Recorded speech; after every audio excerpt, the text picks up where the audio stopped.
எஜமா எஜமா, உமா உமா குழந்தைகள் எல்லாம் அழைச்சிட்டு வீட்டை விட்டு போறாங்க.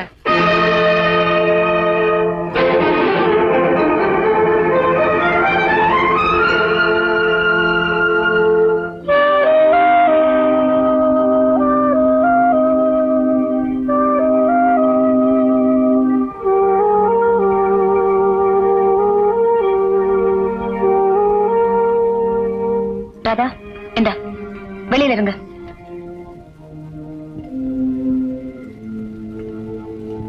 அவருக்கு நடக்க வேண்டிய 16 நாள் காரியங்கள் நடந்து முடியட்டும்னு பொறுமையா காத்துட்டு இருந்தேன். இனிமே ஒரு நிமிஷம் கூட அந்த வீட்டுல தங்குறதுக்கு எனக்கு இஷ்டம் இல்ல. என் வாழ்க்கையில மண் அள்ளி போட்டுட்டீங்க. ஏற்கனவே சுடுகாட்டுல என் மகனோட வாயில இதே கையால மண் அள்ளி போட்டு அந்த துக்கம் தாளாம 16 நாளா நான் துடியா துடிச்சுக்கிட்டு இருக்கேன். நீ ஏமா வார்த்தையால என் நெஞ்சில நெருப்பள்ளி போடுற? அவரோட பாடி இந்த விட்டு விட்டு போறதுக்குள்ள நான் வெளியே போயிடணும்னு தான் நினைச்சேன். அன்னைக்கு போகாதது என்னோட பெருந்தன்மையை காட்டுது. இருதய நோய் இருக்கிற ஒரு பையனை எப்படி சார் எனக்கு கல்யாணம் பண்ணி வச்சீங்க? அம்மா, டாக்டர் கிட்ட நான் 1000 தடவை கேட்டேன். அவர் தான் சொன்னாரு அவனுக்கு கல்யாணம் பண்ணி வச்சா தப்பு இல்லைன்னு. உங்க மகன் செத்து போயிடுவாருன்னு உங்களுக்கு நல்லா தெரியும். சாகரத்துக்குள்ள அவருக்கு கல்யாணம் பண்ணி வைக்கணும்னு நீங்க ஆசைப்பட்டீங்க. அதுக்கு உங்களுக்கு தேவையா இருந்தது ஒரு பகடக்காய். என் வீடு தேடி வந்து பூவா தலையா போட்டு என் பூவையே பறிச்சிட்டீங்களே. அம்மா, இந்த உலகத்துல பிறக்கிற ஒவ்வொருத்தருக்கும் சாவு ஒண்ணுதாமா நிச்சயம். பிறந்த அன்னைக்கே ஒவ்வொருத்தரும் கையில ரிட்டர்ன் டிக்கெட்டோட அந்த மரணம்ங்கிற கியூல போய் தான் நிக்கிறான். கவுண்டர்ல உட்காந்துட்டு இருக்கிற ஆண்டவங்கிற புக்கிங் கிளார்க்கு யார் டிக்கெட்டை என்னைக்கு கிழிச்சு மேல அனுப்ப போறான்னு யாருக்குமா தெரியும்? உங்க பையன் கேஸ்ல ஏற்கனவே டிக்கெட் கழிச்சாச்சு சார். அவர் போறதுக்கு முன்னால என் கழுத்துல தாலிய கட்ட வச்சு அதை ஒரே நாள் அவுக்கவும் வச்சு ஒரு பொம்மை கல்யாணத்தையே நடத்திட்டீங்க சார். உங்ககிட்ட எனக்கு என்ன பேச்சு?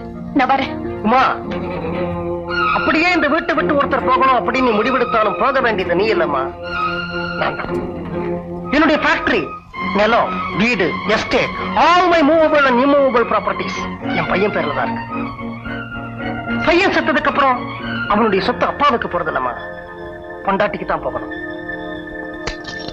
நான் தூக்கி போட்டிருக்கிற சாவி கொத்தோட மதிப்பு 50 லட்சம். பாய். சபாஷ். என் வாழ்க்கையத்தான் ஒரே நிமிஷத்துல உருட்டுனீங்க நினைச்சேன். 50 லட்சம் ரூபாய் சொத்தை கூட ஒரே நிமிஷத்துலதான் சார் உருட்டுறீங்க. இந்த 50 லட்சம் ரூபாய் சொத்துல இருந்து 50 பைசா காசு எடுத்துட்டு போய் பூ வாங்கி என் தலையில வைக்க முடியாத கோலத்துக்கு கொண்டு வந்துட்டீங்க.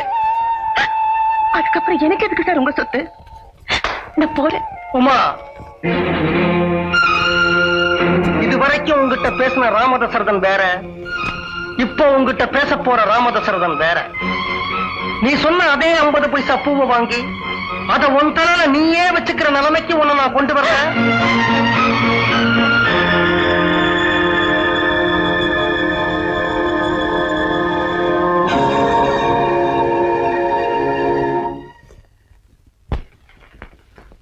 அவளை தேடிக்கிட்டு நானும் மெட்ராஸ்க்கு வந்தேன். எல்லா விஷயங்கள்லயும் நான் என்ன மாத்திக்கிட்டேன். இந்த காலேஜ்ல வேலைக்கும் சேர்ந்தேன். நான் காலேஜ்ல வேலைக்கு சேர்ந்த முதல் நாள் அன்னைக்கே நீ என்ன கேட்ட, சார் உங்க கண்களை தானமா தர முடியுமான்னு. அன்னைக்கே நான் உன்னை குறி வச்சேன், உன்னையே நான் தானமா வாங்கணும்னு. விஜய் என்கிட்ட நீ எத்தனையோ தடவை கேட்டிருக்க, சார் உங்ககிட்ட புரட்சிகரமான எண்ணம் ஏதாவது உண்டா, நான் நிறைவேற்றி காட்டுறேன் அப்படின்னு. நானும் உங்ககிட்ட நேரம் வரும்போது சொல்றேன்னு சொல்லிருக்கேன். விஜய், ஒரு விதவைய கல்யாணம் பண்ணிக்கிற புரட்சிகரமான எண்ணம் உனக்கு உண்டா?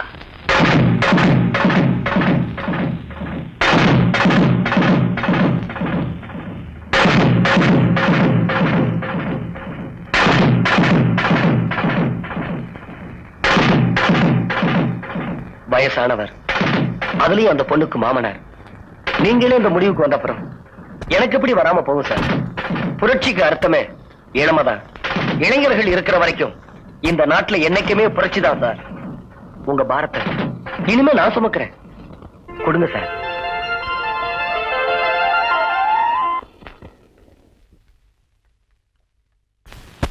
அக்கா அக்கா, ஏத்த வீட்டுல யாரோ புதுசா வந்திருக்காங்க. யாரு வந்தா நமக்கு என்ன? உனக்கு தெரிஞ்சவங்க தான் வந்திருக்காங்க. வாக்கா, வந்து பாரு.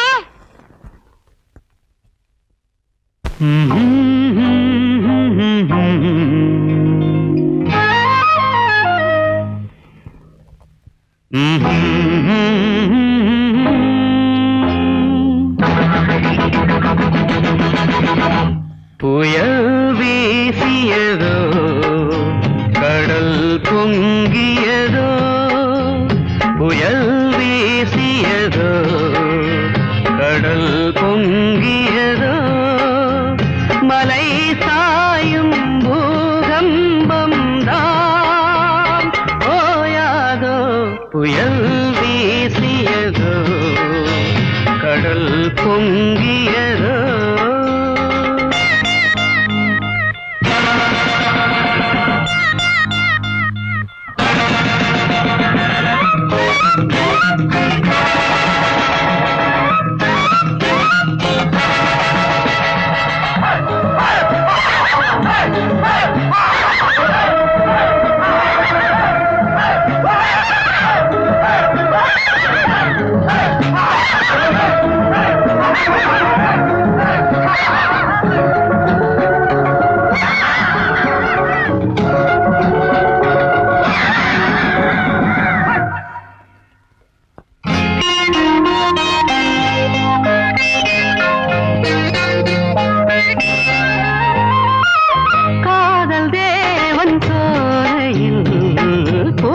தாமரை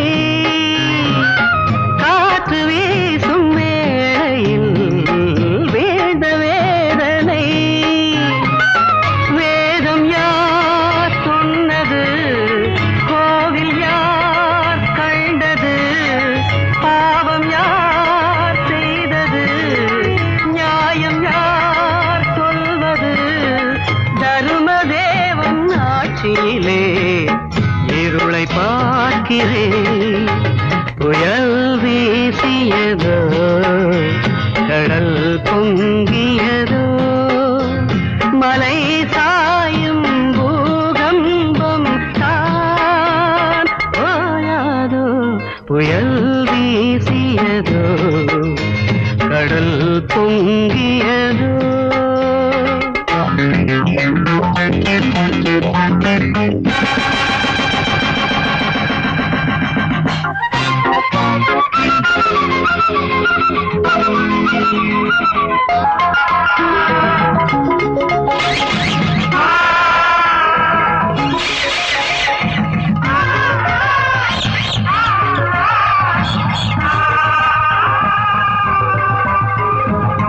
காலந்தோறும் ஆயிரம் நீதி பேசுவார் காதல் தேவி வீணையை தீயில் வீசுவார் புதியதோ சங்கமம் காணும் நாள் மங்களம் தேவை உன் புன்னகை சூடுவாய் மல்லிகை புதிய கீதை சொல்கின்றேன் கண்கள் திறக்கவே புயல் வீசியதோ கடல் பொங்கியதோ புயல் வீசியதோ கடல் பொங்கியதோ மலை சாயும் பூகம்பம் தான் ஓயாதோ புயல் வீசியதோ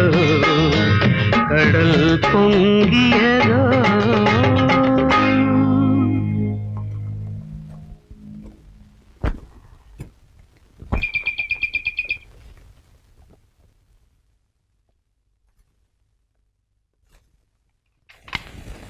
ஸ்டெல்லா, அக்கவுண்ட் செக்ஷன் மேனேஜர் அச்சுதனாயர் வர சொல்லு. எக்ஸ்கியூஸ் மீ, கொஞ்சம் வெளியே வெயிட் பண்றீங்களா? சார், என்ன இன்டர்வியூக்காக வர சொன்னீங்க. ஆனா கேள்வி ஒண்ணும் கேட்கலையே. நான் உங்ககிட்ட கேட்க நினைச்ச கேள்விகளுக்கெல்லாம் பதில் நீங்க கொடுத்த அப்ளிகேஷன்ல இருக்கு. ப்ளீஸ்.